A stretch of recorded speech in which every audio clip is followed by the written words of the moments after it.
inexperienced and wet behind the ears, started dealing art together, there's no telling where it will go, how boundless an opportunity it might reveal itself to be. It was the beginning of a friendship which, more and longer than any other, has shaped the way I experience and confront the world, and the whole direction of my adult life. At that age, you don't think about endings or contingencies, but of course, even in a world built on illusion, there's no escaping reality for long. Sometimes a story is just a story, but there are some stories which, through an unexpected prism, tell us something about the world in which we live, about the people we are. Inigo's career in the upper echelons of the contemporary art market had been meteoric, except meteors don't rise, they plummet. Radical bodies hurtling and tumbling through space, they become meteors only in the incandescent moment that they enter the Earth's atmosphere, trailing shimmering fire as they break apart, appearing to soar for a bright and fleeting moment, imprinted forever on the memories of those who see them. The crash is devastating and destructive and final. What Inigo did can inform us about a culture and a world that no longer makes sense. Though I was never more than a bottom-rung art dealer, I have lived most of my life in or on the edges of the art world, and I am here to tell you that no depiction so far, be it cinematic or literary, comes close to capturing the gooey layers of absurdity and frivolous late capitalism that the international art scene now embodies. The reality, however, is absolutely buck wild. It is more opaque than words can muster and more preposterous than you can imagine. Its denizens are by turns craven, lovely, ingenious, devious, supremely talented, completely amoral, and utterly fascinating. It can exemplify everything bad about money and people and their avarice, as well as everything that is good about our capacity for beauty and curiosity and truth.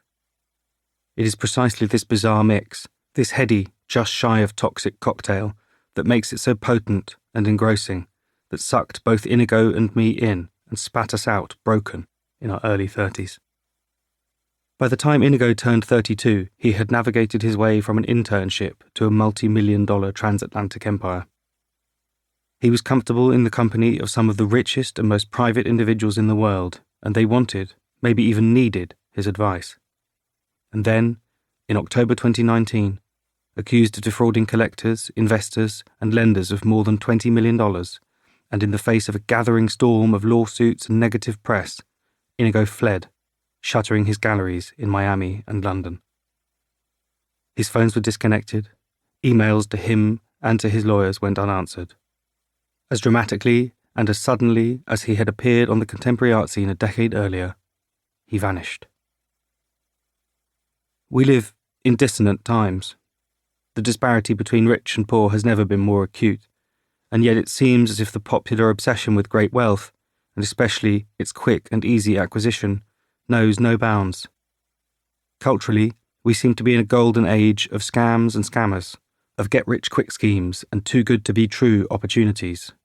We gloated over Billy McFarland and his disastrous non-event festival, Fire, and we delighted in the downfall of Elizabeth Holmes' blood-testing company, Theranos, in a scam so ornate and far-reaching that it managed to con Henry Kissinger and Rupert Murdoch, among others. But first we glorified them as visionaries, saw them as prophets of the future, representatives of the life we would all like to live, if only we were bold enough. The art market has long been perceived as the bailiwick of cads and cheats, but the massive, years-long fraud that Inigo perpetrated came at a moment when a small number of people really were making vast sums of money in the market in a short time. What Inigo did was not a question of a fake Velázquez or a stolen Henry Moore. This was a financial crime that perfectly exploited the shadowy aspects of the art market, the silent partners, the discretion, the handshake deals. It is easy to see Inigo as a bad apple now excised from the barrel, but I believe what he did was emblematic of a wider malaise within the art market. It is sometimes said that both the best and the worst thing about the art market is that it's unregulated. The financial haziness which some buyers revel in, the ability to place money in movable assets which can then be kept in temperature-controlled Swiss free ports, is often used to the advantage of dealers, unbeknownst to their clients. But Inigo was young and brash, and he got caught. Sometimes I think it was simply the combination of all three which did for him. One morning towards the